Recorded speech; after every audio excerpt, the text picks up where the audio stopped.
প্রিয় দর্শক, আসসালামু আলাইকুম। সিল টিভির প্রতিদিনের সকালের অনুষ্ঠান সংবাদ শিরোনাম শুনছেন আপনারা।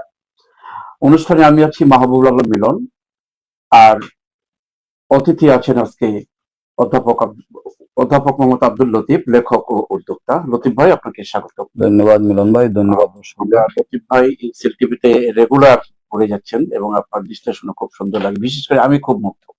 আশা করি দর্শক মুগ্ধ। Thank you. প্রিয় দর্শক, প্রতিদিনের আজকেও সিল টিভিতে আমাদের তিনটি পত্রিকা আসছে আমাদের স্টুডিওতে। জাতীয় পত্রিকা কালের কণ্ঠ, স্থানীয় পত্রিকা সিলেটের স্থানীয় দৈনিক, উত্তর পূর্ব এবং সিলেট বাণী, তিনটি পত্রিকায় আমি শিরোনাম পড়বো। অতিথির কাছে আমরা চমৎকার বিশ্লেষণ শুনবো ইনশাল্লাহ। হাতে নিচ্ছি জাতীয় পত্রিকা।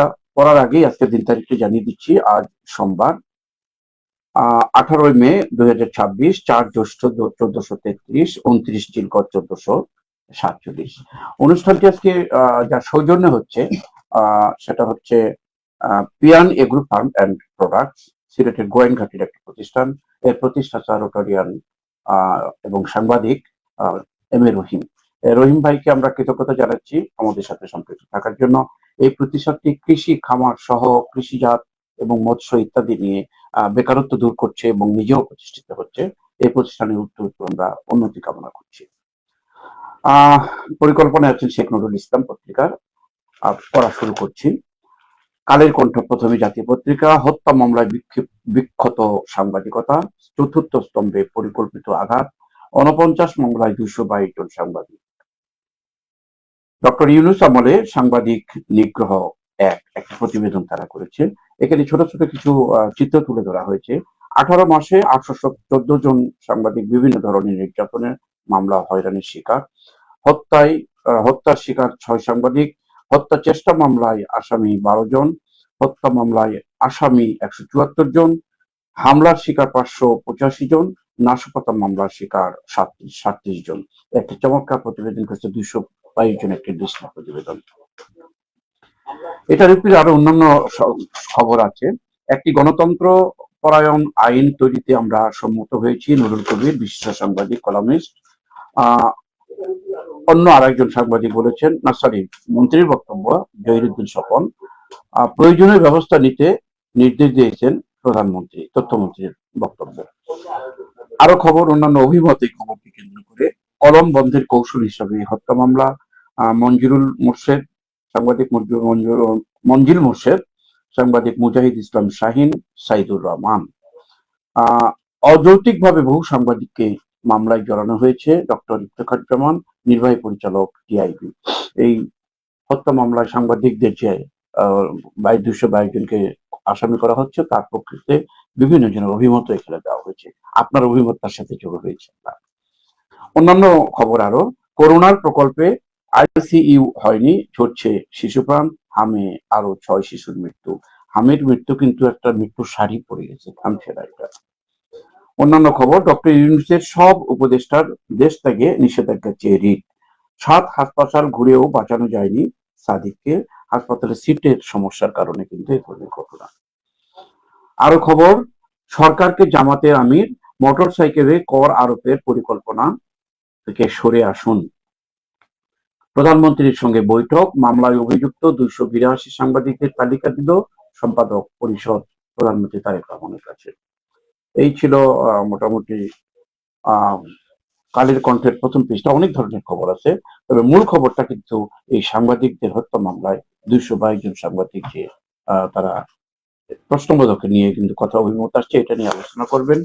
পরের পৃষ্ঠাটা পড়ে নিচ্ছি। ফারাক্কার প্রভাবে মরে যাচ্ছে 40 নদী, ফারাক্কা বাঁধের 50 বছরের পরে প্রতিবেদন। ছিল 72টি খাল, 30 বছরে বিলীন 15টি। চট্টগ্রাম মহানগরী জলাবদ্ধতা নিরসনে 4 প্রকল্পে 14,000 কোটি টাকা ব্যয়, কিন্তু খাল উদ্ধারে নেই কোনো উদ্যোগ। 3 লাখ কোটি টাকার উন্নয়ন বাজেট আজ এনইসিতে উঠেছে। সারের নাম বাহুবলী। বিভিন্ন ধরনের সার ঈদের সময় আসে, এক একজনের এক একটা নাম থাকে। এবার আমাদের আন্তর্জাতিকভাবে দুটা, আমাদের নেতানিয়াহু আর হচ্ছে ট্রাম্পের অবিকল ইয়ে দিয়ে কিন্তু সারের নাম আসছে না নতুন। গেমিং, অ্যানিমেশন, ডিজিটাল কন্টেন্টে কন্টেন্টে 5 লাখ কর্মসংস্থান আসছে বাজেটে ঘোষণা।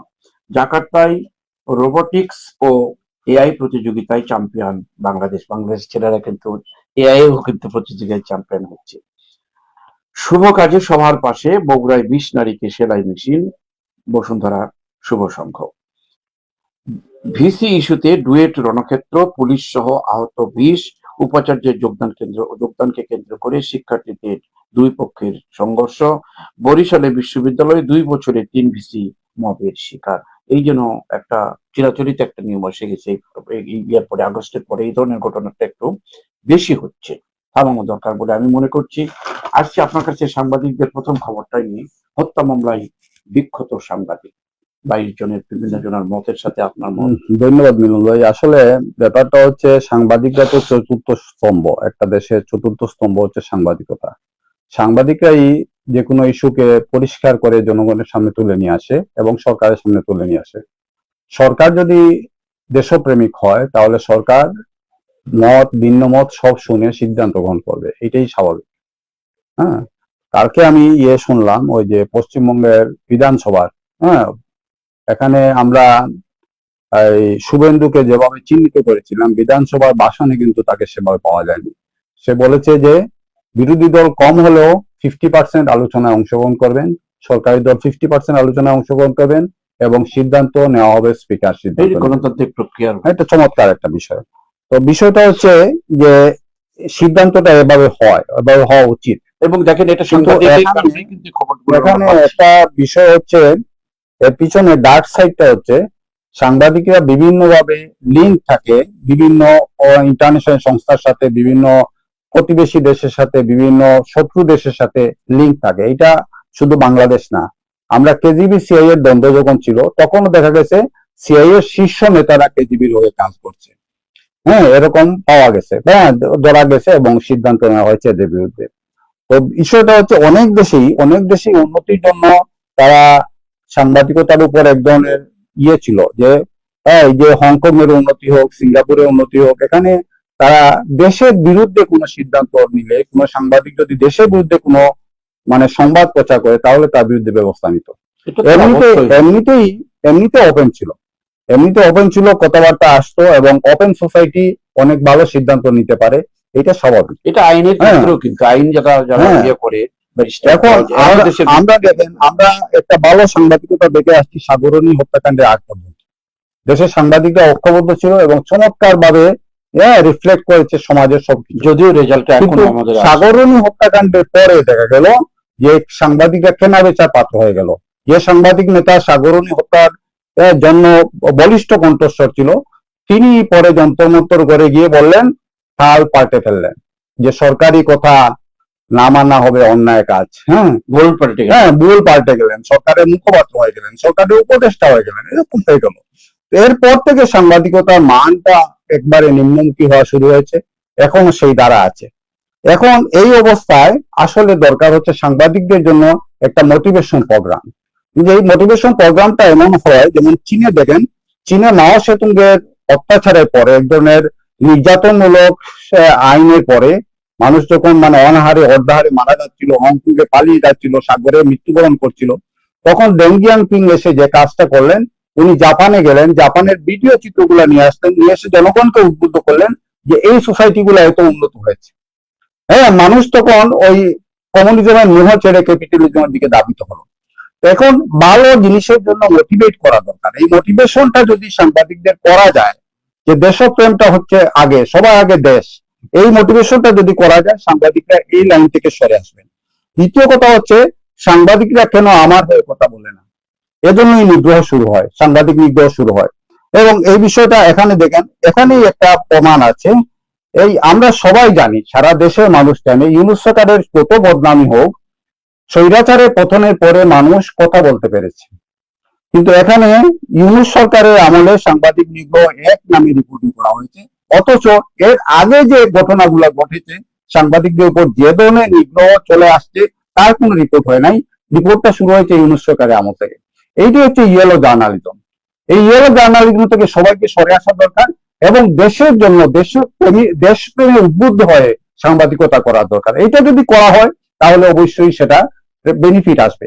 এখন প্রবলেম হচ্ছে এই ধারা থেকে আপনাকে নিয়ে আসতে হবে মোটিভেশন প্রোগ্রামের মাধ্যমে। মোটিভেশন ছাড়া আপনার এই ধারা থেকে ফিরিয়ে আনা যাবে না। এবং সবার আগে দরকার সাগররুনি হত্যাকাণ্ড সহ যেসব হত্যাকাণ্ড হয়েছে সেগুলার প্রপার বিচার হওয়া। এই বিচার হওয়াটা এখন সময়ের দাবি। এই বিচার হওয়ার পরে দেখা যাবে আলটিমেটলি সাংবাদিকরা তাদের রুলে চলে আসছে। না হলে ধন্যবাদ। এই দ্বারা চলবে, এই দ্বারাই চলবে। এখানে ওই কলম বন্ধের কৌশল হিসাবে এইগুলা চমৎকার একটা ছবি দিচ্ছে, পুরনো শিকল দিয়ে কলম বন্ধ করে রাখার একটা ছবি দেওয়া হয়েছে।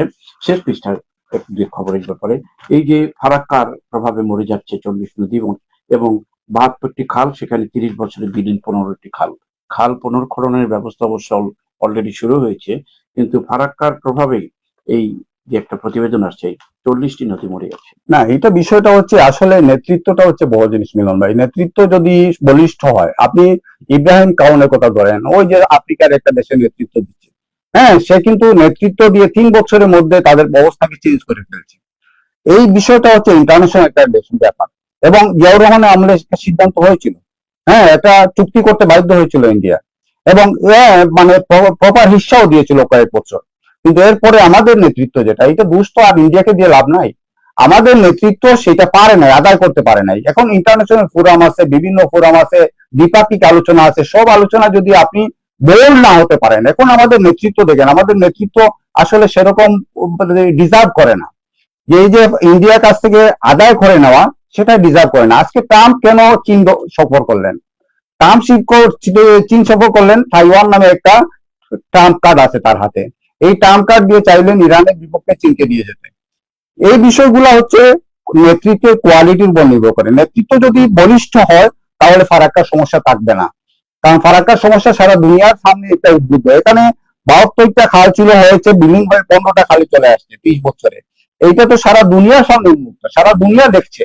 আপনি এটাকে তুলতে পারছেন না, ফোরাম গুলাতে তুলতে পারছেন না, আপনি দ্বিপাক্ষিক আলোচনায় বলতে পারছেন না, আপনি ইন্টারন্যাশনাল আলোচনায় যেতে পারছেন না, ইন্টারন্যাশনাল ফোরামে যেতে পারছেন না। এই দোষটা তো ইন্ডিয়াকে দিয়ে লাভ নাই। ইন্ডিয়া তার দেশের স্বার্থে যা করার করবে, এখানে আমাদের কি ক্ষতি হলো না হলো এটা বিষয় না। সে চিন্তা করবে তার দেশের লাভ, এটা স্বাভাবিক। আর কিন্তু আমাদের যে একটা মিনিট পর্যন্ত আপনি খাল হয়তো মরে যাচ্ছে, নদী ফারাক্কা নিয়ে অনেক দিনের সমস্যা আছে, নতুন করে ট্রাম্প যেভাবে আমাদের দিকে বাংলাদেশের প্রতি ওইটা নিয়ে পরে এই জিনিসটা নিয়েও কিন্তু ওইটা নিয়ে পরে কথা বলি। হ্যাঁ, ওইটা নিয়েও কথা বলা যায়, অনেক কিছু আছে। তো এই বিষয়টা হচ্ছে লিডারশিপ যদি স্ট্রং হয় তাহলে এইসব সমস্যা থাকবে না। এবং এইগুলা আসলে খাল খনন করে লাভ হবে না। এখন খাল 72টা খাল ছিল, 15টা হয়ে গেছে। ফারাক্কায় পানি নাই, খাল থাকবে কেমনে? পানি না থাকলে তো খাল থাকে না, বৃষ্টির পানিতে হ্যাঁ, খাল হবে না তো, হ্যাঁ, হবে না। আরেকটা ইস্যু দেখেন, বিসি ইস্যুতে ডুয়েট রণক্ষেত্র পুলিশ সহ আহত 20। হ্যাঁ মিলন ভাই, আপনি খেয়াল করে দেখেন, এরশাদ পিরিয়ড পর্যন্ত এইরকম ইস্যুতে কখনো ছাত্র আন্দোলন করে নাই। কারণ বিসি তখন নিয়োগ হতো একটা প্যানেল থেকে, এই প্যানেলটা সিন্ডিকেট নির্ধারণ করতো। এই প্যানেল থেকে যে মানে সবচেয়ে বেশি হাইয়েস্ট প্রায়োরিটি পেত সেই বিসি হতো, 3 জনের একটা প্যানেল করা হতো। এখন বিসি নিয়োগটা কিভাবে হচ্ছে? এখন বিসি নিয়োগটা 91 পর থেকে পলিটিক্যালি চলে আসছে। নেতারা যাকে ইচ্ছা তাকে বিসি নিয়োগ করছে, এবং আলটিমেটলি শিক্ষা ব্যবস্থা দেখেন কোথায় চলে গেছে। আজকে প্রাচ্যের অক্সফোর্ড আজকে কোথায়? হ্যাঁ, আজকে আমাদের দেশের ছাত্ররা ভারতে গিয়ে পড়াশোনা করতে, পাকিস্তানে যেতে চাচ্ছে, মালয়েশিয়া অহরহ যাচ্ছে। এই বুস্টার তো ওদেরকে দিয়ে লাভ নাই। হ্যাঁ, এই যে বিসি নিয়োগ হচ্ছে, এই যে বিশৃঙ্খলা সৃষ্টি করা হচ্ছে, পলিটিক্যাল কারণে বিসি নিয়োগ হচ্ছে। আজকে আওয়ামী লীগ বিসি, বিএনপি বিসি, এইগুলা ইস্যু গুলা চলে আসছে, এবং এই ইস্যু গুলাতে রণক্ষেত্র হচ্ছে। এর দায়ভার তো এই দেশের মানুষকে নিতে হচ্ছে। না, একটা কথা, ক্ষতিটা হচ্ছে এই দেশের মানুষ। গণতান্ত্রিক আন্দোলনের জন্য অগণতান্ত্রিক সরকারকে সরিয়ে দেওয়া হলো, তারপরে কি এই দৃশ্য আমরা এইটা কেন হচ্ছে না? এই বিসি প্যানেল কেন আগের মতো তৈরি হচ্ছে না? এটা তো ছিল, আমাদের ঐতিহ্য ছিল, কখনো এটা নষ্ট হয় না। মনিরুজ্জামান মিয়া পর্যন্ত মানে প্যানেল থেকে আসছে, এরপরে দেখা গেছে গভর্নমেন্ট মানে তমুককে দিচ্ছে, এই করা শুরু হয়েছে, প্যানেল নষ্ট করা হয়েছে, এবং গভর্নমেন্টের সিলেকশন চলে আসছে, আওয়ামী লীগ বিসি, বিএনপি বিসি হয়ে গেছে। এইগুলা থেকে আমাদের সরে আসা দরকার। আমাদের বর্তমান নেতৃত্বের কাছে আমাদের করজোড়ে অনুরোধ, আপনি এখন একজন ইয়াং নেতা এবং এগুলো পারবেন, চেষ্টা করলে আপনি দয়া করে এগুলাতে হস্তক্ষেপ করেন, আগের সিস্টেমে আমাদের চলে যান। শিক্ষা প্রতিষ্ঠানগুলো শিক্ষা প্রতিষ্ঠানের মতো চলুক। এখানে ছাত্র রাজনীতি দিয়ে আপনার কিচ্ছু হবে না। ছাত্র রাজনীতি দিয়ে দেখেন, যেমন ছাত্র শিবির সবগুলা ইউনিভার্সিটিতে জয়লাভ করেও কিন্তু ভোট পায় নাই, জনগণের ভোট পায় নাই। ছাত্র রাজনীতি দিয়ে কিচ্ছু হয় না, এইটা কোনো ফ্যাক্টর না। হ্যাঁ, ফ্যাক্টর হচ্ছে আপনি যতটুকু কাজ করেন জনগণ তার রিফ্লেকশন দিবে। সেজন্য এই জিনিসগুলা থেকে সরে আসেন, শিক্ষা প্রতিষ্ঠানগুলোকে উন্নত হতে দেন। আমাদের শিক্ষা প্রতিষ্ঠান ইন্টারন্যাশনাল মানের হোক, সেটাই হোক, প্রাচ্যের অক্সফোর্ড, প্রাচ্যের অক্সফোর্ড হোক, এটাই আমার কাছে কাম্য। অনেক অনেক ধন্যবাদ। আমরা জাতীয় পত্রিকা শেষ করে নিচ্ছি, সময়ের অভাবে আমাকে দ্রুত এগিয়ে যেতে হচ্ছে। পরে হাতে নিচ্ছি দৈনিক উত্তর পূর্ব, সিলেটের স্থানীয় দৈনিক। বিবিসি বাংলার প্রতিবেদন, যুক্তরাষ্ট্রের সঙ্গে বাংলাদেশের জ্বালানি চুক্তিতে যা আছে, একটি প্রতিবেদন। সৌদিতে চাঁদ দেখা গেছে, ঈদ উল আজহার তারিখ ঘোষণা। মধ্যপ্রাচ্যের দেশ সৌদি আরবে 1447 হিজরি সনের জিলহজ মাসের চাঁদ দেখা গেছে, ফলে সে দেশে 27 মে ঈদ উল আজহা, কিন্তু আমাদের দেশে একদিন পরে হবে। আর সিলেটে টেস্টে চালকের আসনে বাংলাদেশ, দেখা যাক আজকের খেলায় কি আসে, কে জিতে কে হারে। 1 জুলাই থেকে নতুন পে স্কেল কার্যকরের নীতিগত সিদ্ধান্ত। বাংলাদেশ থেকে 6,000 গাড়ি চালক নেবে দুবাই, একটি ভালো সংবাদ, সুসংবাদই বলতে হয় এটা আমাদের জন্য। সড়ক পরিবহন শ্রমিক ফেডারেশন সভা, পরিবহন শ্রমিক কর্মবিরতি 6 জুন পর্যন্ত স্থগিত। নতুন উপাচার্য নিয়ে আমরা আলোচনা করেছি, ডুয়েটে সংঘর্ষ। সাংবাদিকতা হচ্ছে রাষ্ট্রের চতুর্থ স্তম্ভ, যেটা একটু আগে আপনি বিশ্লেষণ করেছেন জাতীয় পত্রিকায়। সিলেটে হামের উপসর্গ নিয়ে আরো এক শিশুর মৃত্যু। বাংলাদেশ থেকে 6টা পড়া হয়েছে। শেষ পৃষ্ঠায় উত্তর পূর্বে যাচ্ছি। শেষ পৃষ্ঠায় উত্তর পূর্বের জালালাবাদ অ্যাসোসিয়েশন রিয়াদ শাখার পরিচিতি সভা, একটা শক্তিশালী একটি কিন্তু অরাজনৈতিক সংগঠন, এটা দেশে বিদেশে সম্প্রসারিত আছে। 116 বছরে সাইট বন্ধে বিআরটিসিতে তালিকা দিল জোয়ার সাইড, সিআইডি, জোয়ার সাইড 116 জোয়ার সাইড, সরি বলেছে, এখনো চোখের প্রভাবটা কাজ করছে। বুঝতে পারছি। বাংলাদেশের সঙ্গে পাকিস্তানের ব্যবসা বাণিজ্যের নতুন দিগন্ত উন্মোচিত হবে। সিলেট উইমেন চেম্বারে পাকিস্তানের হাই কমিশনার। লন্ডনে নিহত শাকিরের পরিবারকে কানাইঘাট অ্যাসোসিয়েশনের 20 লাখ টাকা সহায়তা প্রদান। কামেলিয়া হাসপাতাল খুলে দেওয়ার দাবিতে চা শ্রমিকদের মানববন্ধন।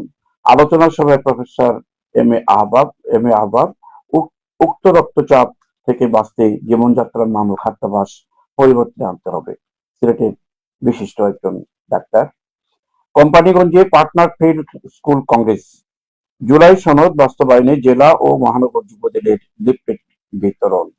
শাহজিবাজার রেল স্টেশন আধুনিকায়নের দাবিতে মানববন্ধন। ফুটপাতে ব্যবসার সুযোগ দাবিতে হকারদের বিক্ষোভ। বিশ্বনাথে পুকুরে ডুবে শিশুর মৃত্যু। এই ঘটনাগুলো প্রায়ই আমরা প্রায়শই দেখি পত্রিকায়, এই দুঃখজনক মর্মান্তিক মৃত্যু। একদম শুরু করতে পারেন বিবিসির প্রতিবেদন, যুক্তরাষ্ট্রের সঙ্গে বাংলাদেশের জ্বালানি চুক্তি। বিষয়টা হচ্ছে আপনার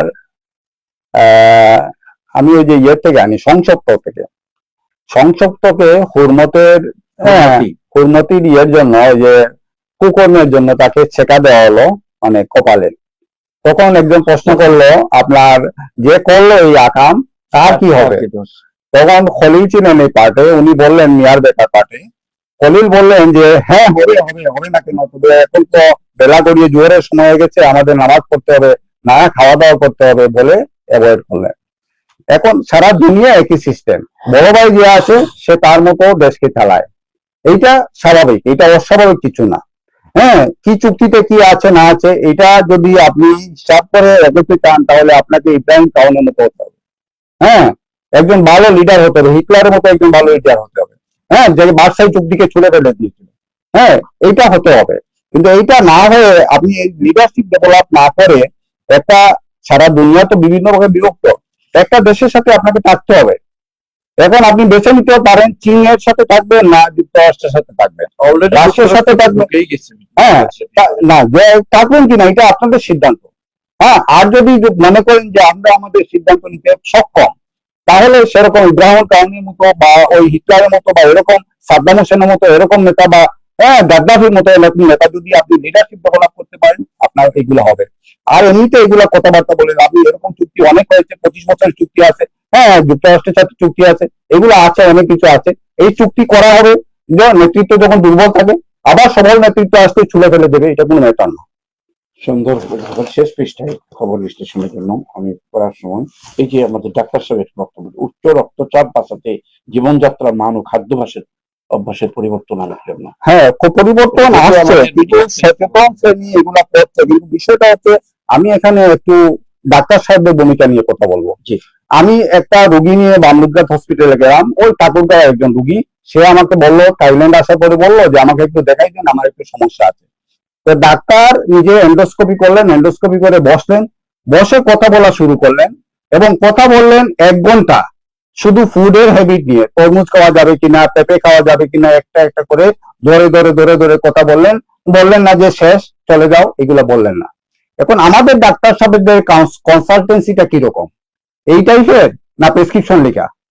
হ্যাঁ, আর আপনি ক্যালকুলেশন করে দেখেন কতজন ডাক্তার সাহেব মানুষের ফুড হ্যাবিট চেঞ্জ করার জন্য বলেন। হ্যাঁ, এক জাহাঙ্গীর কবির আছেন, উনি বলেন। আর কোন ডাক্তার আছে কি এরকম ফুড হ্যাবিট চেঞ্জের কথা বলেন? ফুড হ্যাবিট চেঞ্জের কথা বলে না, শুধুমাত্র ঔষধ দিয়ে দেয়। হ্যাঁ, ভিটামিন খাওয়ার জন্য বলে না, ভিটামিন ট্যাবলেট দিয়ে দেয়। তো এইরকম হলে আপনার এই চেঞ্জটা কেমনে হবে? এই চেঞ্জটা হবে সচেতন একটা শ্রেণী নিজেরা পড়াশোনা করে যতটুকু পারে ডেভেলপ করবে। এটা জানবে কোত্থেকে? আহ্বাব সাহেবের এই আহ্বানটাকে আহ্বানটা সঠিক, কিন্তু আহ্বানের পিছনে ডাক্তারদের কাজ করতে হবে। ডাক্তারদের এই যে পয়সা কামানোর ধারা থেকে সরে এসে রুগীদের বাঁচানোর চিন্তা করতে হবে, রুগীদের সাথে কথা বলতে হবে। আসলে খাদ্যাভ্যাসে কিন্তু অনেক পরিবর্তন। খাদ্যাভ্যাসে রোগ কেমনে হবে ভাই? খাদ্যাভ্যাস নিয়ে যদি ডাক্তাররা না বলেন তাহলে কেমনে হবে? ডাক্তাররা তো কথাই বলেন না, প্রেসক্রিপশন লিখে চলা। আমরা যে জিনিসটা হাইলাইট করবো সেটা হচ্ছে ডাক্তারদের কনসালটেন্সি ভূমিকা আসতে হবে। তাই মানুষকে বাঁচানোর চিন্তা করতে হবে। টাকা কামাই অনেক করছেন, অনেকগুলো বাড়ি হয়ে গেছে, এখন আপাতত বন্ধ করেন, এগুলো আপনারা বন্ধ করে ভাই। আমরা আরো স্থানীয় পত্রিকা আমাদের হাতে আছে। প্রিয় দর্শক, সময়ের অভাবে প্রত্যেকটির বিশ্লেষণ করা সম্ভব হলো না। আমাদের যেহেতু আর একটি পত্রিকা সিলেট বাণী আমি হাতে নিচ্ছি।